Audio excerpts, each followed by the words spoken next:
ये नए युग का देश है, ये बताने की कोशिश की जा रही है कि जो संघ का स्वयंसेवक है और संघ का स्वयंसेवक ये किस तरीके का स्वयंसेवक है, उसको किस तरीके से मदद दी जाएगी, उसको लेकर बात चल रही है। जी, इसको लेकर बहुत सारे सवाल उठ रहे हैं, सोशल मीडिया पर भी चर्चा हो रही है। हम अपने न्यूज रूम के साथियों से जानेंगे कि क्या कुछ हो रहा है। लेकिन जो आज अलग अलग जगहों पर झंडारोहण हुआ, अलग राज्यों में पार्टियों के दफ्तरों में, एक उसकी झलक भी देखते हैं कि क्या कुछ हुआ, किस तरीके से यहाँ गणतंत्र दिवस 77वां गणतंत्र दिवस है, इसको मनाया गया।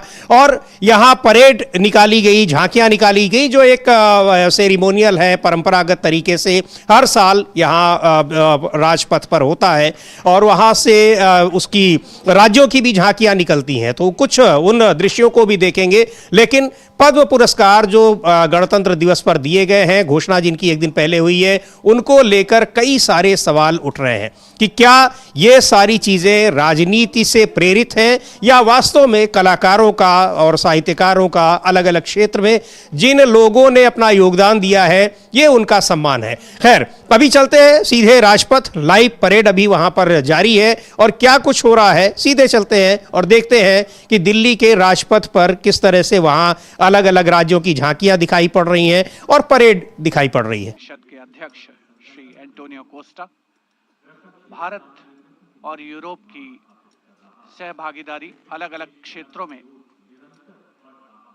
यूरोपीय कमीशन के देशों और भारत को प्रगति के नए आयाम पर ले जाने में कामयाब होगी, इसमें कोई शक की गुंजाइश नहीं है। आगे आने वाले दिनों में बहुत से महत्वपूर्ण ऐलान हो सकते हैं सहयोग की दिशा में।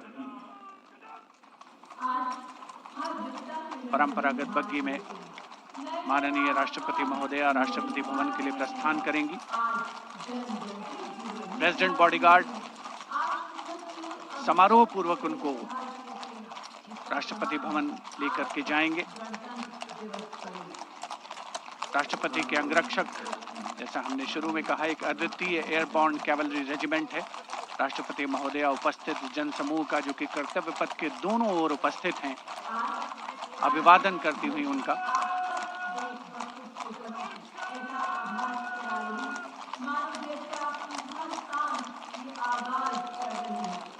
जैसा कि हम सब जानते हैं, इस समारोह से बड़ा कोई आयोजन नहीं है।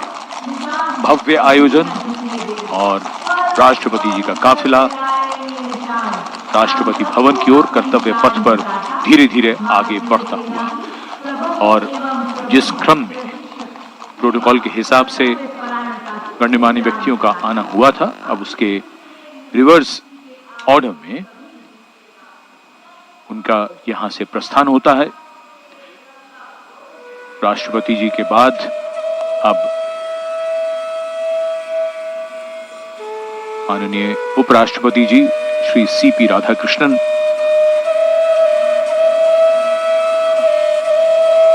सलामी मंच से कुछ देर में प्रस्थान करेंगे।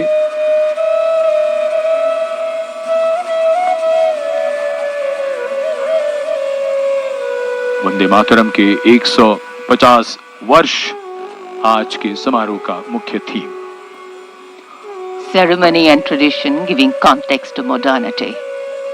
Today the signs and symbols of national celebration become more meaningful. And as we foreground them, our individual identities take a back seat and responsible nationhood leads the way. And we saw glimpses of that. तो ये parade का समापन हो रहा है, वापसी हो रही है, और जिस क्रम में जो एक प्रोटोकॉल का क्रम है, उस क्रम में वापसी हो रही है। और यहाँ जो झांकियाँ अलग अलग राज्यों की भी दिखाई गई। और इस कार्यक्रम में आज का जो गणतंत्र दिवस समारोह था, इसमें मुख्य अतिथि रही यूरोपियन यूनियन की जो प्रेसिडेंट हैं उर्सुला वॉन डेर लेयन, और उन्होंने एक ट्वीट भी किया है। आई उनको भी आपने देखा यहाँ इस परेड में। उन्होंने लिखा है कि मुझे आज भारत में आकर बहुत खुशी हो रही है। भारत और यूरोप ने एक साफ विकल्प चुना है। रणनीतिक साझेदारी, बातचीत और खुलेपन का विकल्प अपनी पूरक ताकतों का फायदा उठाना और आपसी लचीलापन बनाना हमें एक टूटी हुई दुनिया को दिखा रहे हैं कि एक और रास्ता संभव है। और चूंकि जो भारत के साथ एक बड़ी डील यूरोपियन यूनियन की हो रही है, उसको लेकर ये बात उन्होंने कही है। ये उनका ट्वीट है उर्सुला वॉन डेर लेyen की, जो यूरोपियन कमीशन, जो यूरोपीय संघ है उसकी प्रेसिडेंट है ये, और वो आज के इस कार्यक्रम की मुख्य अतिथि थी। तो इसको लेकर यहाँ कई दूसरी जगहों पर भी अलग अलग राज्यों में वहाँ के मुख्यमंत्रियों ने, राज्यपालों ने भी ध्वजारोहण किया है, राजनीतिक दलों के नेताओं ने भी ध्वजारोहण किया है और इस कार्यक्रम को मनाया है। इसको लेकर लोगों में उत्साह रहता है। 26 जनवरी गणतंत्र दिवस है। आज ही के दिन भारत का संविधान लागू हुआ था और संविधान को लेकर काफ़ी चर्चाएं होती हैं। सरकार पर सवाल उठते हैं कि संविधान के साथ खिलवाड़ कर रही है। ऐसी स्थिति में, ऐसे मौके पर और भी ज़्यादा महत्वपूर्ण हो जाता है गणतंत्र दिवस। बिल्कुल समीर जी, गणतंत्र दिवस काफ़ी ज़्यादा महत्वपूर्ण हो जाता है और गणतंत्र का जो गणतंत्र दिवस पर जो संविधान है उसकी जो उद्देशिका है और उसका पहला ही जो वाक्य है कि हम भारत के लोग, तो हम भारत के लोग, अब कहाँ हम भारत के लोग बचे हैं, इस पे सवाल भी खड़े हो रहे हैं। क्योंकि हम भारत के लोगों की अब बात तो सुनी ही नहीं जा रही है। हम भारत के लोगों से तो कहा जा रहा है कि अब आप मजदूरी बने रहिए और जो ऊपर से आदेश मिले वो कीजिए और कर्तव्य की बात कीजिए, दायित्व की बात कीजिए, अधिकार की बात मत कीजिए। लेकिन हम भारत के लोग तो कर्तव्य और दायित्व के साथ साथ अधिकार की बात भी करते हैं। तो अधिकारों पर साफ तौर पर हमले अब हो रहे हैं। तो इसलिए आज चिंता का विषय जो है पूरे देश भर में, इसको लेकर भी काफ़ी चिंताएँ व्यक्त की जा रही हैं कि हम भारत के लोग कितने बचे हुए हैं, हम भारत के लोग, और कितना भारत बचा हुआ है, इसको लेकर भी शंकाएँ व्यक्त की जा रही हैं। हालाँकि जो हम लोगों का इतिहास है समीर जी, जिस तरीके से भारत की जनता का एक संघर्षपूर्ण इतिहास रहा है, उसमें एक बात साफ है कि कोई भी ताकत जो है वो हम भारत के लोगों को डिगा नहीं सकती, हरा नहीं सकती, मिटा नहीं सकती। लेकिन खतरे तो निश्चित तौर पर विद्यमान हैं ही और उन खतरों से लड़ाई भी हम भारत के लोगों को ही लड़नी है। जी बिल्कुल, उससे लड़नी है। कांग्रेस के पार्टी के नेता हैं जयराम रमेश, प्रवक्ता हैं, पूर्व केंद्रीय मंत्री, उन्होंने एक लंबा चौड़ा ट्वीट किया है गणतंत्र दिवस को लेकर और गणतंत्र दिवस पर किस तरीके से संविधान के खतरे में होने की आशंकाएं जताई जाती हैं, क्यों जताई जा रही हैं, उन सारी बातों को लेकर एक लंबा ट्वीट है उनका। वो लिख रहे हैं कि आज से 76 साल पहले भारत का संविधान लागू हुआ था। इसके बनने के इतिहास का विश्लेषण तब से लगातार किया जा रहा है जब 1966 में ग्रैनविले ऑस्टिन की क्लासिक किताब the Indian constitution corner stone of a nation आई और 1968 तक बी शिवराव की 5 वॉल्यूम वाली शानदार किताब the framing of India's constitution publish हुई। इसमें कोई शक नहीं कि और भी कई बेहतरीन काम हुए हैं, लेकिन रोहित डे और ऑर्नेट शानी की हाल ही में आई किताब assembling India's constitution a new democratic history का खास जिक्र किया जाना चाहिए। संविधान की पहली 2 हाथ से लिखी हुई कॉपियों, अंग्रेजी और हिंदी दोनों में, उनके कवर पर राष्ट्रीय प्रतीक भी था। 1947 के आखिर तक ये तय हो गया था कि राष्ट्रीय प्रतीक अशोक स्तंभ होगा, जिसे पहली बार 1905 में सारनाथ में खोजा गया था। यह 1949 की शुरुआत में ही हुआ कि मुंडकोपनिषद से लिया गया आदर्श वाक्य सत्यमेव जयते को राष्ट्रीय आदर्श वाक्य के रूप में एबेकस के नीचे जोड़ा गया। ऐसे कई लोग थे जिन्होंने कहा कि यह सत्यमेव जयते ही होना चाहिए, न कि सत्यमेव जयते। जाने माने संस्कृत और अन्य विद्वानों से सलाह ली गई, जिन्होंने सहमति जताई कि यह सत्यमेव जयते ही होना चाहिए। 1956 के मध्य में जाने माने इतिहासकार राधा कुमुद मुखर्जी, जो उस समय एक नॉमिनेटेड सांसद थे, उन्होंने लिखा कि मूल अशोक स्तंभ में एक पहिया भी था, जिसे उन्होंने असाधारण आकार का कहा था, जो 4 शेरों के कंधों पर रखा गया था। लेकिन प्रतीक वैसा ही रहा जैसा कि बहुत पहले तय किया गया था और बड़े पैमाने पर इस्तेमाल किया जाता था। 1948 में संविधान सभा द्वारा जारी की गई कुछ रिपोर्टों में एबेकस के नीचे धर्म चक्र प्रवर्तनाय शब्द का इस्तेमाल किया गया था, लेकिन 1949 की शुरुआत में इसे बदलकर सत्यमेव जयते कर दिया गया। दिलचस्प बात यह है कि धर्म चक्र प्रवर्तनाय शब्द पुराने संसद भवन में लोकसभा स्पीकर की सीट के ठीक ऊपर रोशन थे और यह तब तक जारी रहा जब तक लोकसभा सितंबर 2023 में नई बिल्डिंग में शिफ्ट नहीं हो गई। तो ये उन्होंने बताया कि कैसे उसके जो प्रतीक हैं उन प्रतीकों के साथ भी खिलवाड़ किया गया और यहाँ तक कि अमलेंदु जी जो नया संसद भवन परिसर बना है उसके ऊपर जो अशोक स्तंभ लगा हुआ है उसको लेकर भी बहुत सारे सवाल उठे थे, लेकिन कोई सवाल कुछ भी उठाए जाए कोई फर्क नहीं पड़ा सरकार पर। हाँ, और जयराम रमेश का ये जो ट्वीट है समीर जी, ये भी ये बता रहा है जयराम रमेश का ट्वीट कि अशोक स्तंभ किस तरीके से आया, किस तरीके से उसको लिया गया और उसके पीछे भावना क्या थी। और अब जो विकृत किया जा रहा है अशोक स्तंभ को किस तरीके, यानी हमारी जो राष्ट्रीय प्रतीक हैं उनको भी विकृत किया जा रहा है, राष्ट्रगान को विकृत किया जा रहा है, है, राष्ट्रीय गीत को विकृत किया जा रहा है और राष्ट्रगान और राष्ट्रीय गीत को लेकर जिस तरीके से विवाद पैदा किए जा रहे हैं, ये सब हम भारत के लोगों के खिलाफ है।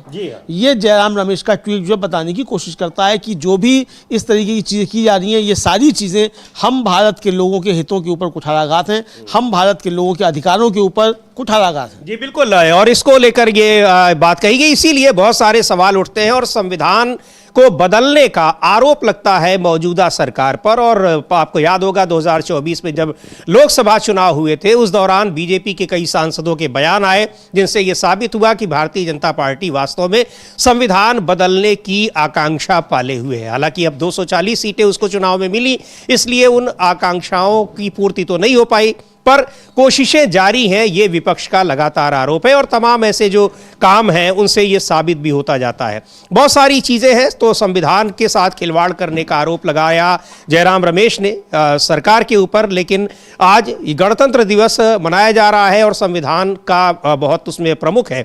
और सबसे ज़्यादा यहाँ एक चीज़ ये देखने में आई है कि सरकार की कोई भी नीति है, सरकार के कोई भी कार्यक्रम है, घोषणाएं हैं, उनमें किस तरीके से राजनीति हावी रहती है, इसका हम लोग अब बात कर रहे थे।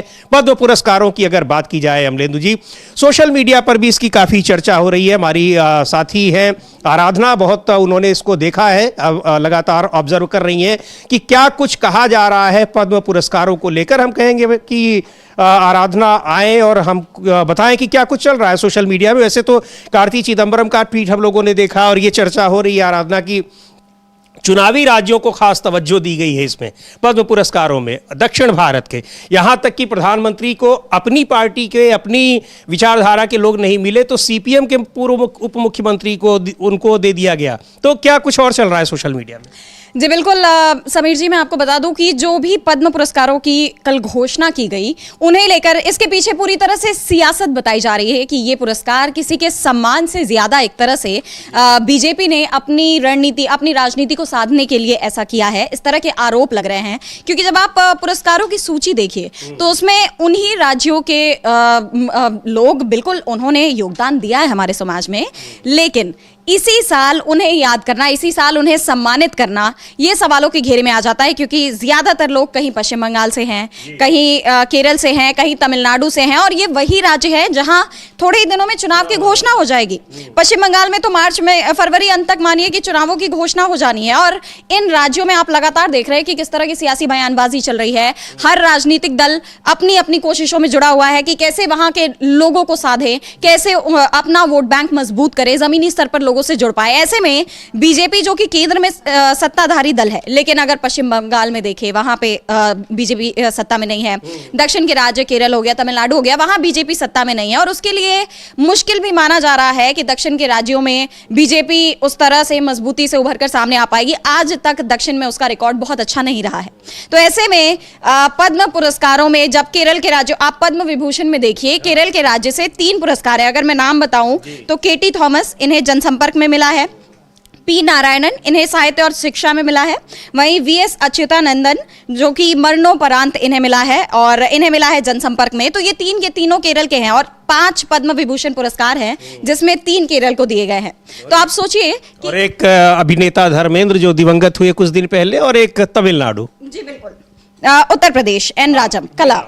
तो खैर वो है, एक्चुअली वो एन राजम हैं, वायलिन वादक हैं, वो बीएचयू में प्रोफेसर हैं, लेकिन वो मूल रूप से वो तमिलनाडु से बिलोंग करते हैं। जी बिल्कुल, यानी देखा जाए तो पूरी तरह से उन्हीं राज्यों को साधा गया है जिन राज्यों में चुनाव हैं। और जिस तरह कार्ति चिदम्बरम का बयान सामने आया, उन्होंने एक्स पर बाकायदे ट्वीट किया और लिखा है कि 1 नेशन 1 इलेक्शन होता अगर, तब तो बीजेपी के लिए, मोदी सरकार के लिए बहुत मुश्किल हो जाता कि वो कैसे इन पुरस्कारों का चुनाव करे, कैसे सम्मानित करना है। लेकिन वो तो अच्छा है कि एक एक करके हर राज्य के चुनाव आते हैं, तो इनके लिए बहुत आसान होता है कि ये चुनावी राज्य है, यहाँ पुरस्कार वितरित कर दिया जाए। अब देखिए, इससे पहले भी भारत रत्न का ही, कर्पूरी ठाकुर जी को जब भारत रत्न सम्मान दिया गया था तो 2024 के अंत में उसकी घोषणा की गई थी। 2025 में बिहार में विधानसभा चुनाव होने थे, और उस दौरान भी जब कर्पूरी ठाकुर को भारत रत्न पुरस्कार की घोषणा की गई, उसके कुछ ही दिन बाद खबर आती है कि नीतीश कुमार पाला बदल गए हैं, वो बीजेपी के पाले में आ गए हैं। तो कहीं ना कहीं इन पुरस्कारों का भी बीजेपी राजनीतिक रूप से इस्तेमाल कर रही है। इस तरह के आरोप लग ही रहे थे, तब से ही लग रहे थे, और अब एक बार फिर जब पद्म पुरस्कारों की घोषणा हुई है तो ये आरोप और भी तेज हो गए हैं। तो मतलब देखा जाए तो बहुत ही चिंता का विषय है कि देश के वो पुरस्कार जो देश में योगदान देने वाले लोगों को पहचानने के लिए, ताकि बाकियों के लिए वो एक मोटिवेशन का काम करे, जो हमारे युवा हैं उनके बीच एक संदेश जाए कि किस तरह इन लोगों ने योगदान दिया, और आपको भी यही सोचना है कि आप अपने देश को कैसे आगे बढ़ा सकते हैं। और ऐसे मौके पर इसीलिए इन पुरस्कारों की घोषणा भी होती है 26 जनवरी के ठीक एक दिन पहले। 25 जनवरी को घोषणा की गई है, वो भी एक अलग उसका महत्व है। लेकिन अगर इस तरह इन पुरस्कारों में भी राजनीति की जाएगी तो हमारा देश किस तरफ आगे बढ़ रहा है? जी बिल्कुल, उससे लोग कैसे मोटिवेट होंगे। बहुत अच्छी बात आपने कही, धन्यवाद आराधना इस पूरी जानकारी के लिए। तो ऐसा नहीं है कि लोगों को नहीं पता है, सोशल मीडिया में भी बाकायदा इसकी चर्चा हो रही है और ये सारी चीजें। अब जो जिसे आराधना ने बताया अमलेंदु जी की कर्पूरी ठाकुर को बिहार चुनाव से ऐन पहले, उसी तरीके से हमको याद आ रहा है कि चौधरी चरण सिंह को, और राजीव जी लग ये रहा है कि अब मोदी हाँ समीर जी लग ये रहा है कि अब मोदी जी जो है चुनावी राज्यों में चवन्नियां तलाश रहे हैं। आपको याद होगा कि चौधरी चरण सिंह को भारत रत्न मिलने से पहले उनके पौत्र जो है उनका एक बयान आया था कि मैं कुछ चवन्नी हूं जो पलट जाऊंगा, और जब भारत रत्न मिला तो वो साहब पलट गए। तो अब क्या चवन्नियां तलाशी जा रही हैं इन राज्यों में कि चवन्नी मिले और चवन्नी पलट जाए? अब मुझको नहीं लगता है कि जिन लोगों को दिए गए उनमें कोई चवन्नी होगा जो पलट जाएगा। हालांकि जो वी.एस. अच्युतानंदन है, उनके बेटे वी.आर. अरुण कुमार हैं, उन्होंने कहा है कि ये देश की ओर से एक पहचान है, अनमोल है, परिवार इसको सम्मान को बहुत खुशी का स्वीकार करता है। और वहाँ भी ये ध्यान रखा गया है कि चूंकि वी.एस. अच्युतानंदन जो हैं उनका विजयन जो है पिनराई विजयन, उनके साथ 36 का आंकड़ा था और काफी ज्यादा संघर्ष हुआ था। और एक बार ये भी हुआ कि दोनों ही लोगों को निकाल के बाहर किया गया, उससे जो उनकी पॉलिट ब्यूरो होता है उससे दोनों को बाहर कर दिया था, और बाद में फिर दोनों को वापस लिया गया। और वी.एस. अच्युतानंदन जो थे वो आखिरी समय तक जो थे वो मतलब सक्रिय रहे राजनीति में, बहुत एक तरह से कहा जाए कि तेज तर्रार नेता थे। और लेकिन एक चीज और भी है अमलेंदु जी, थोड़ा सा आपको टोका मैंने कि जब वी.एस. अच्युतानंदन थे मुख्यमंत्री तो केरल की सरकार को लेकर उस समय के बीजेपी के बड़े नेताओं की जो प्रतिक्रियाएं आती थी तो वो उसी तरीके से होती थी जैसे आज विपक्ष शासित राज्यों में होती है। जी, प्रधानमंत्री मोदी ने कोई समय ऐसा नहीं छोड़ा कि जब केरल गए हो माकपा सरकार में और तब उन्होंने वी.एस. अच्युतानंदन पे हमले ना किए हों।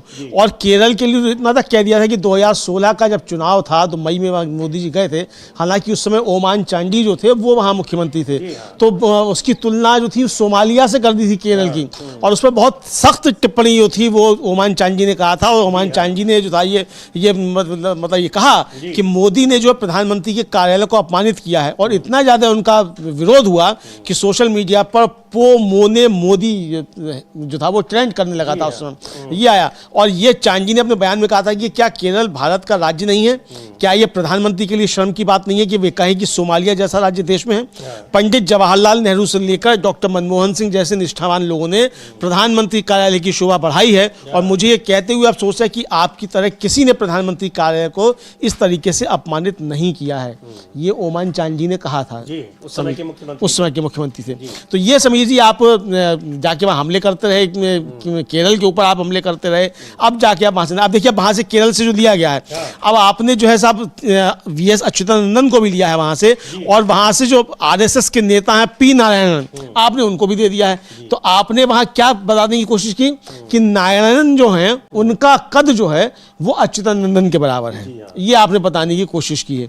तो ये समझा जा सकता है कि किस तरीके से इन पद्म पुरस्कारों के रेवड़ियां बट रही हैं, तो इनको रेवड़ियां ही कहा जाएगा, मोदी रेवड़ी। और भी है अमलेंदु जी कि लोग सोशल मीडिया पे ये भी चर्चा हो रही है, कुछ लोग लिख रहे हैं कि शशि थरूर का नाम नहीं है। हाँ, उसी पे ये भी कहा जा रहा है कि शशि थरूर के लिए शायद प्रधानमंत्री ने कुछ और सोच रखा हो। हाँ, हो सकता है भारत रत्न सोच रखा हो। हाँ, मिल भी सकता है, ऐसी कोई बात नहीं। लेकिन शशि थरूर ने थोड़ा पानी फेर दिया है पुरस्कारों की लाइन में आने पे, चूंकि शशि थरूर ने कह दिया कि मेरी जो विवाद है वो मैं पार्टी के फोरम पे कहूंगा, बाहर कुछ नहीं कहूंगा। तो अब ये मतलब दिल पे वो चल रही हैं छुरियां, जैसे कहा जाता है, वो चल गई हैं बीजेपी के। अब वो एक शकील अहमद साहब हैं, पहले जो थे वो हुआ करते थे संचार मंत्री यूपी की सरकार में, और कहा जाता है कि मधुबनी से लेकर पटना तक उन्होंने कांग्रेस का सत्यानाश कर दिया, और वहाँ कांग्रेस के प्रदेश अध्यक्ष भी रहे शायद बिहार में। अब वो जो है बहुत हमलावर हो रहे हैं, तो उन्होंने शशि थरूर को लेकर कुछ कह दिया। शशि थरूर ने कह दिया कि मैं हर व्यक्ति की बात का जवाब तो नहीं दूंगा। तो अब ये मतलब लाए गए थे, तो हमने तो कहा, जो उनके ट्रोल आर्मी के हैं अमित मालवी साहब, उन्होंने ट्वीट किया उनका बयान। मैंने कहा भाई जो पूनावाला साहब जो थे वो तो किसी काम के निकले नहीं, एक अदद राज्यसभा की सीट का इंतजाम करवाइए इनके लिए, शकील अहमद साहब के लिए। जी बिल्कुल, हर चीज यहाँ पर राजनीति से प्रेरित। और एक बात और है अमलेंदु जी, तमिलनाडु, पश्चिम बंगाल और केरल जैसे अब हम लोग बात कर रहे हैं, और आराधना ने भी बताया कि यहाँ ये चुनावी राज्य है जहाँ खास तौर पर तवज्जो दी गई है। यही नहीं, अपना राजनीतिक फायदा और भी साधने की कोशिश की गई है। शिबू सोरेन को देने के पीछे भी बताया जा रहा है कि बड़ा मकसद है, वहां किसी भी तरीके से झारखंड में एनडीए की सरकार चाहती है भारतीय जनता पार्टी, वहां भी जो है वहां भी चवन्नी तलाशी जा रही है कि चवन्नी वहां भी मिल जाए। तो चवन्नी वहां मिलेगी, पता नहीं मिलेगी नहीं मिलेगी, क्योंकि हेमंत सोरेन तो साफ कर चुके हैं कि भाई चवन्नी ने हम नहीं मिलेंगे। हालांकि राजनीति में समीर जी कुछ होता नहीं है, वही पलट जाते हैं जो कहते हैं मैं चवन्नी हूँ क्या। तो इसलिए बाकियों के लिए क्या काया लगे अभी हम कुछ कह नहीं सकते क्या नहीं, लेकिन बहरहाल फिलहाल ये कोशिश की है। लेकिन ये समीर जी विजय कुमार इनके वीके मल्होत्रा के साथ और भगत सिंह कोश्यारी के साथ शिबू सोरेन को रख के शिबू सोरेन का सम्मान नहीं किया गया, बल्कि ये शिबू सोरेन का घोर अपमान है, ये कहा जा सकता है। जी बिल्कुल, अब देखते हैं वहां पर क्या प्रतिक्रियाएं आती हैं। लेकिन राजनीतिक रूप से ये कैसे इनको एक बनाया गया है, इनका इस्तेमाल किया गया है, ये बिल्कुल साफ दिखाई पड़ रहा है। कार्ति चिदम्बरम का ट्वीट देखते हैं जो उन्होंने लिखा है, और बहुत ही तंज तो किया है उन्होंने, लेकिन उसमें सच्चाई भी बहुत बड़ी है। सीधे कह रहे हैं कि सरकार तो चाह रही है कि one election one nation one election हो, लेकिन अगर ऐसा हो गया तो आप ऐसे राज्यों के हिसाब से कैसे पद्म विभूषण बांटेंगे। वो लिख रहे हैं कि अगर वन नेशन वन इलेक्शन होता तो सरकार के लिए पद्म पुरस्कार पाने वालों को चुनना कितना मुश्किल होता।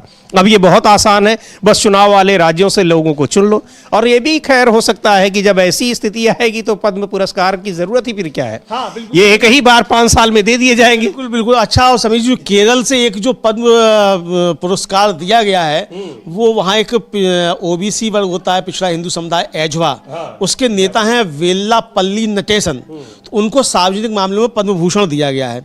और ये जो है नारायण धर्म परिपालन SNDP योग उसके महासचिव हैं, और नटेसन जो है इनको अक्सर जो है वो मुस्लिम विरोधी टिप्पणियों के लिए जाना जाता है। तो ये किया है। और उनके बेटे जो हैं थुशुर वेल्लापल्ली वो भरत धर्म जनसेना के प्रमुख हैं।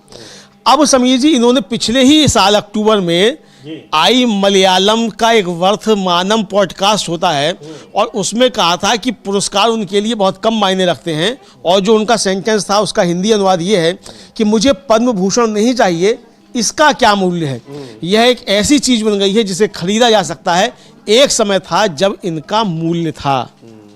बहुत टिप्पणी और उनको दिया गया है, और उनको दिया गया है। तो देखते हैं कि वो स्वीकार करते हैं कि नहीं करते कि नहीं करते हो। स्वीकार करते हैं तो चवन्नी बनते हैं कि नहीं बनते हैं, ये भी तो फिर देखा जाएगा किसको चवन्नी बनाया जाता है वहाँ। तो चवन्नियों की तलाश जो हो रही है इनके जरिए, तो ये भी समीर जी एक अब इस पे टिप्पणियां सोशल मीडिया पर खूब हो रही हैं। लेकिन बहरहाल इसके साथ साथ बहुत सारी चीजें चलती हैं। ये ध्यान रखना होगा कि शिबू सोरेन जो है जब जेल गए थे उसके 2 साल बाद जो है अब ये पद्म भूषण की घोषणा की जा रही है। और हाँ, हेमंत सोरेन जेल गए थे। अब राज्य मतलब जब झारखंड में विधानसभा के चुनाव होने थे उससे ठीक पहले हेमंत सोरेन को जेल दे दिया गया मुख्यमंत्री रहते हुए, और अब वहां जब ये सारी जो कह लीजिए कि चीजें कामयाब नहीं हुई, तो फिर अब ये हो रहा है कि कैसे उनको अपनी तरफ मिलाकर सरकार बनाने की, उनके साथ सरकार बनाने की कोशिश की। हाँ, उनके साथ सरकार बनाने की कोशिश की जा रही है समीर जी। और देखिए ये साफ तौर पे ये समझा जा सकता है कि आप मतलब अब ये रास्ते पैदा कर रहे हैं कि भाई या तो आप चवन्नी बनिए और वरना जेल जाइए। ये कल ही तेजस्वी यादव जो हैं वो कार्यकारी अध्यक्ष चुने गए हैं राष्ट्रीय जनता दल के, और इस अवसर पर उन्होंने यही कहा कि अब इस तरह की परिस्थितियां पैदा कर दी गई हैं कि आपके पास सिर्फ 2 ही रास्ते हैं, या तो बीजेपी के साथ शामिल हो जाइए, उनके सामने झुक जाइए, वरना फिर जो है आप बीजेपी से लड़िए। हम लोग सुन भी सकते हैं तेजस्वी ने क्या कहा था। जी बिल्कुल, सुनते हैं तेजस्वी क्या कह रहे हैं। और ये बिल्कुल साफ कई बार कई मौकों पर और कई घटनाओं को देखते हुए लगता है कि आप बीजेपी के साथ हैं तो सब कुछ ठीक है, आप ईमानदार हैं, आप देशभक्त हैं, और अगर बीजेपी के खिलाफ हैं, राजनीतिक रूप से किसी दूसरी पार्टी में हैं, तो फिर आपकी निष्ठा संदिग्ध है। सुन लेते हैं तेजस्वी यादव को क्या कह रहे हैं। ये दौर ऐसा दौर है जहां दो ही विकल्प है, या तो मोदी जी के चरणों में रहिए या तो लड़ाई लड़िए। हमारे चाचा तो चरण में चले गए, सब लोगों ने उस तस्वीर को देखा होगा, लेकिन आदरणीय लालू जी आज तक अपनी विचारधारा से न झुके हैं और न झुकने वाले हैं। तो हम इतना भरोसा देते हैं कि हम लोगों को किसी के चरण में जाने की, मेरी जो राय है वो चरण में जाने की, गिरने की नहीं, बल्कि लड़के मरना पसंद है। और हम सब लोग जो है मिल करके लड़ेंगे। और सिद्दीकी साहब जी ने तो अंतिम गीत अच्छा गाया, दो गीत गाया, हम होंगे कामयाब। और अंतिम में उन्होंने गीत गाया, भाई कल की बातें छोड़ो। तो हम लोग सब लोग नए सिरे से, जो हम सब लोगों को जिम्मेदारी दी गई है, क्योंकि एकता में ही शक्ति है, अब एक होकर के लड़ाई लड़ने की है, ना कि हमको ये पसंद नहीं, हमको तुम पसंद नहीं, तुम पसंद तो हम पसंद नहीं। इससे नुकसान सबका है।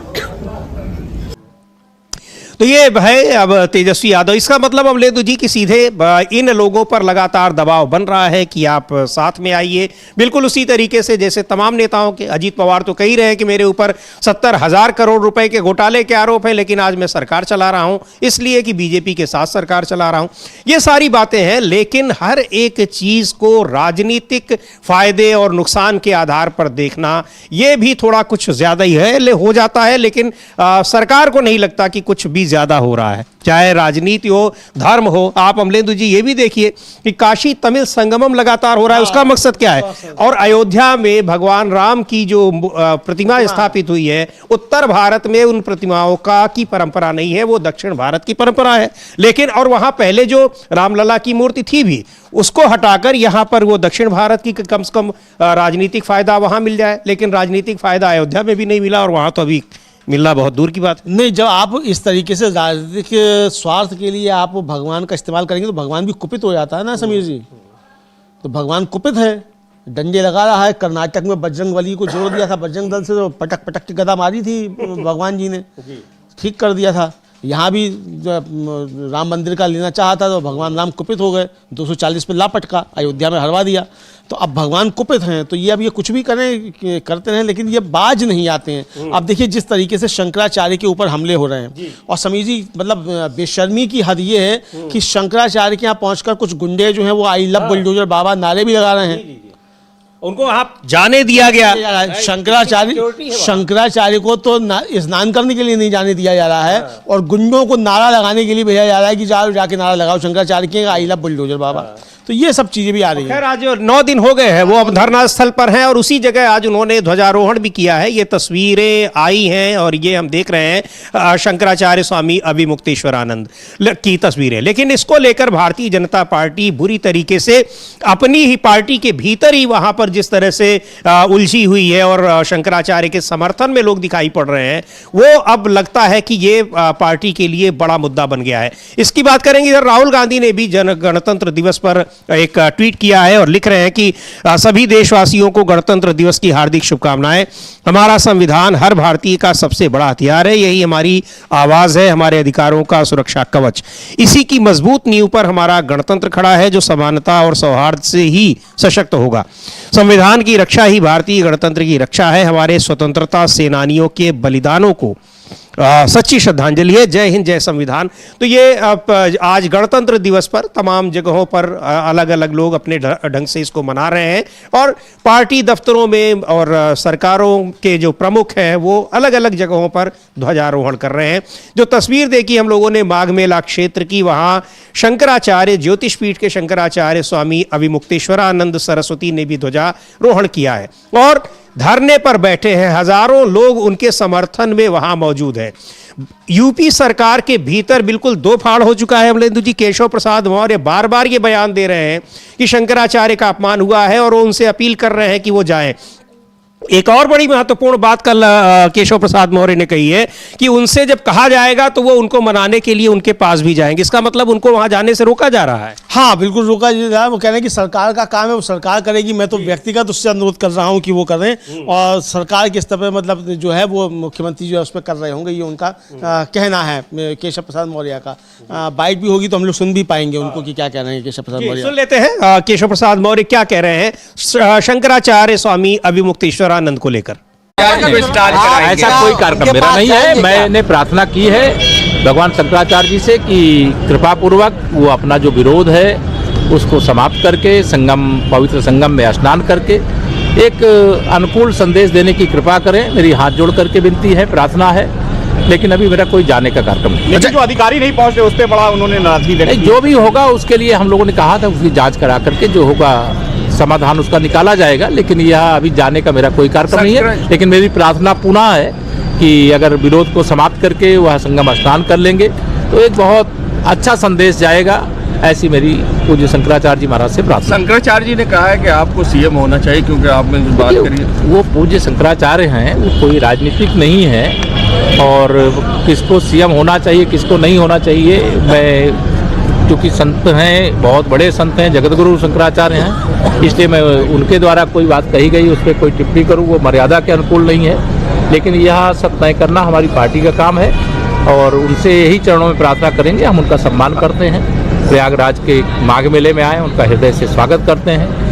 वो जो विरोध है उसको समाप्त करके संगम में डुबकी लगा करके एक अनुकूल संदेश देने की कृपा करें, ऐसी हाथ आप उनको कोई पहल क्यों नहीं की जा रही है? सरकार की तरफ से क्या कोई पहल क्यों नहीं की जा रही, क्योंकि वो नाराज है? सर, माननीय मुख्यमंत्री जी के स्तर से उस पर जो भी प्रयास किया जा रहा है वो किया जा रहा है, मेरे स्तर से प्रार्थना की जा रही है। अच्छा, एएमआई के लिए तो सीधे कई बार कह चुके हैं कि केशव प्रसाद मौर्य की वहाँ शंकराचार्य अभिमुक्तेश्वरानंद सरस्वती के साथ उनका अपमान हुआ है और जिन्होंने किया है जांच की जाएगी, उनको सजा मिलेगी। लेकिन सरकार और मेला प्रशासन एक के बाद उनको नोटिस भेज रहा है। बीजेपी में जबरदस्त दबाव है अमलेंदु जी, जिस तरीके से पूरा संत समाज और बहुत सारे लोग शंकराचार्य के समर्थन में दिख रहे हैं, वहाँ पहुँचे हुए हैं, हजारों लोग उनके साथ वहाँ धरने पर बैठे हुए हैं रोज। उसको लेकर बीजेपी पर बहुत बड़ा दबाव है। लेकिन चूंकि मुख्यमंत्री योगी आदित्यनाथ इतना आगे बढ़ चुके हैं कि उनको लग रहा है कि अब अगर कदम पीछे खींचते हैं, उनसे माफी मांगते हैं तो फिर उनका अपमान होगा।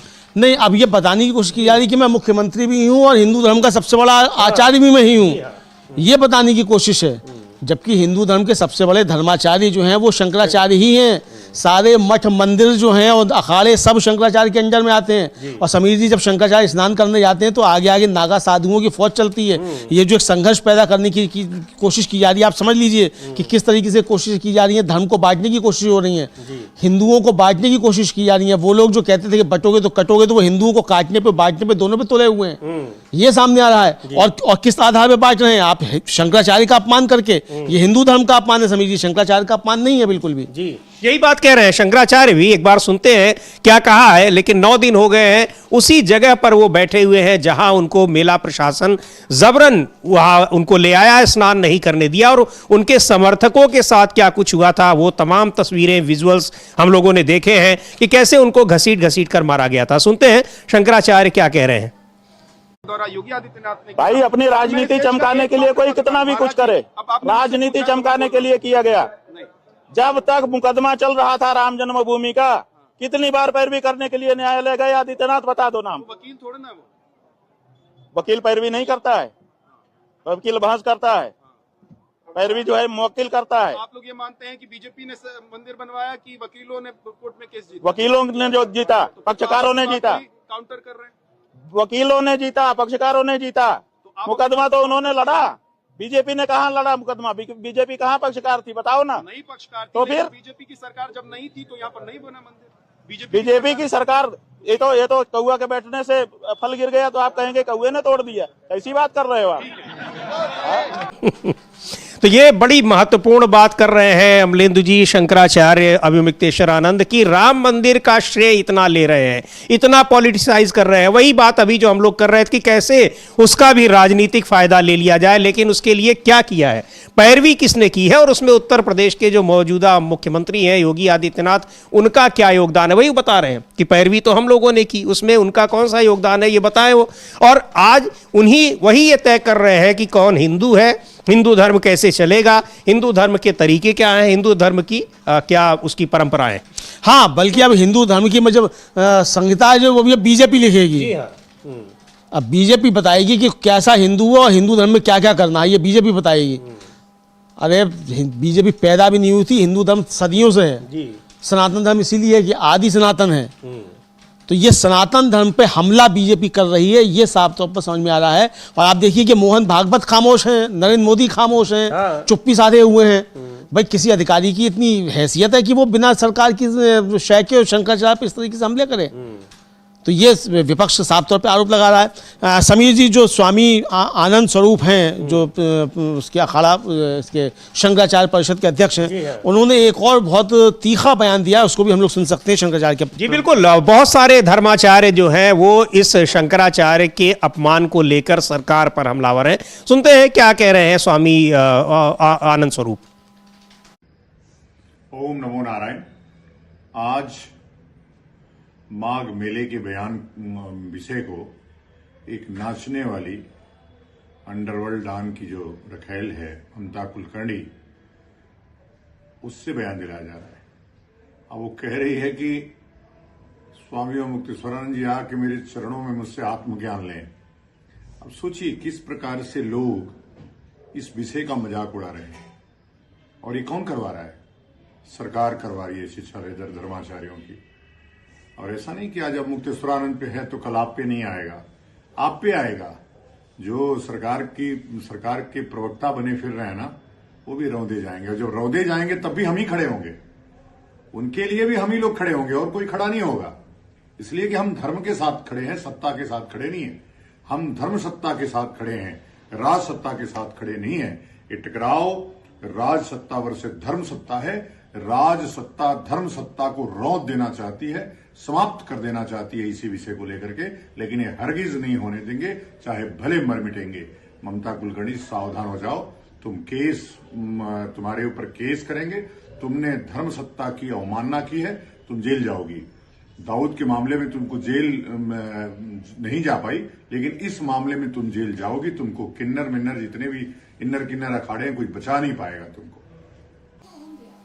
तो ये किस तरीके से शंकराचार्य को टोल किया जा रहा है, उनका अपमान किया जा रहा है सोशल मीडिया पर बहुत ही अभद्र भाषा में अमलेंदु जी, और सीधे ये कहा जा रहा है कि ये किस तरीके से ये जानबूझकर करवाया जा रहा है और बाकायदा ऐसे लोगों को प्रेशर दिया जा रहा है। बिल्कुल उसी तरीके से जैसे वहां जब हमले की कोशिश की गई, सैकड़ों लोग वहां पहुंच गए, लेकिन वहां जो जुटे हुए थे शंकराचार्य के समर्थक, उनके शिष्य, उन लोगों ने उनको कुछ आगे नहीं बढ़ने दिया, उन अराजक तत्वों को। पर सवाल ये उठ रहा है कि आखिर पुलिस और प्रशासन क्या कर रहा था? मेला क्षेत्र बहुत ही सेंसिटिव एरिया है, संवेदनशील एरिया है, वहां सुरक्षा की व्यवस्था रहती है। सैकड़ों की तादाद में लोग लाठी डंडे लेकर पहुंच रहे हैं, उनको जाने कैसे दिया गया? कैसे जाने दिया? नारे लगाते हुए पहुंच रहे हैं, आई लव बुलडोजर बाबा, तो क्यों कैसे जाने दिया?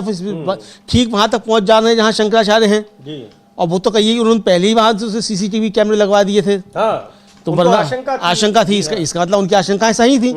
जहां से भी शंकराचार्य जी को सूचना मिली, इसका मतलब सूचनाएं सही थी, तो तभी उन्होंने वहां लगवाया। लेकिन समीर जी, अब इसको लेकर हिंदू धर्म में बीजेपी के प्रति नाराजगी बहुत बढ़ती चली जा रही है। नवी पीढ़ी के पेशवा हैं प्रभाकर नारायण राव पेशवा, और वो जो है वो उनसे एक रिपोर्टर ने पूछा कि अगर शंकराचार्य जी ने यहाँ आना बंद कर दिया तो क्या होगा। तो उनका कहना था कि अब संगम बेचने की तैयारी है, सत्ता के बाबर और औरंगजेब अब हिंदुआइज जजिया लगाएंगे और प्रति डुबकी 50 रुपए वसूले जाएंगे, पेशवा स्नान की जगह VIP स्नान होगा। तो हम लोग उनकी वो बाइट सुन भी सकते हैं समीर जी कि वो क्या कह रहे हैं। जी बिल्कुल, इसको लेकर तमाम जगहों पर तमाम संगठनों की ओर से और बहुत सारे जो धर्माचार्य हैं उनकी ओर से बड़ा विरोध हो रहा है, लेकिन सरकार और मेला प्रशासन झुकने का नाम नहीं ले रहा है। सवाल यह है अमलेंदु जी कि अगर आने वाले दिनों में कुछ ही दिन बाद अब ये पूर्णिमा के बाद माघ मेला समाप्त हो जाएगा, उसके बाद भी अगर शंकराचार्य वही मेला क्षेत्र में बैठे रहे तो फिर क्या होगा? हाँ, तब तो बहुत संघर्ष की स्थिति हो जाएगी। तो ये अब क्या उसी तरीके से वहां पर शंकराचार्य को भी हटाने की कोशिश होगी जैसे इको गार्डन में छात्रों को हटा दिया जाता है, या राजनीतिक दलों के कार्यकर्ताओं के ऊपर लाठीबाज दी जाती है? हो सकता है समीर जी ऐसा भी किया जाए, लेकिन मुझे लगता है कि अगर ऐसा होगा तो बीजेपी अपने ताबूत में आखिरी कील ठोकेगी उसको। हालांकि कल मथुरा में भी इस तरह की घटनाएं हुई हैं। समाजवादी पार्टी का जो मीडिया सेल है उसने उसको लेकर ट्वीट किया है, विजुअल्स भी जारी किए हैं कि किस तरीके से वहां महिलाओं के साथ और सेवायतों के साथ जो जी हाँ बाकी बिहारी मंदिर में वहां किस तरीके से पुलिस घुस रही है। यानी अभी तक तो समीर जी मस्जिदों को जाकर अपवित्र किया जाता था पुलिस और पीएससी के द्वारा, अब मंदिरों को भी जाकर अपवित्र किया जा रहा है, शंकराचार्यों पर हमले हो रहे हैं। तो ये कैसा हिंदू राष्ट्र बनने की तरफ बढ़ रहा है देश कि जहां मंदिर जो है वो भी सुरक्षित नहीं है, मंदिरों के अंदर जूते पहन के पुलिस के अधिकारी पहुंच रहे हैं और सेवायतों को धमका रहे हैं। ये मारपीट हुई, वहां कुछ सेवायतों के कपड़े फट गए। एक बार देखते हैं समाजवादी पार्टी ने जो ट्वीट किया है क्या लिखा है, और तमाम विजुअल्स और तस्वीरों को टैग करते हुए उन्होंने वो ट्वीट किया है। वहां पर कल जिस तरह से मुख्यमंत्री और बीजेपी के राष्ट्रीय अध्यक्ष नितिन नवीन गए और वहां लिख रहे हैं कि मथुरा के बांके बिहारी मंदिर में पुलिस भेजकर महिलाओं से अभद्रता करवाई, गाली गलौज करवाई, पुजारियों सेवायतों के साथ अभद्रता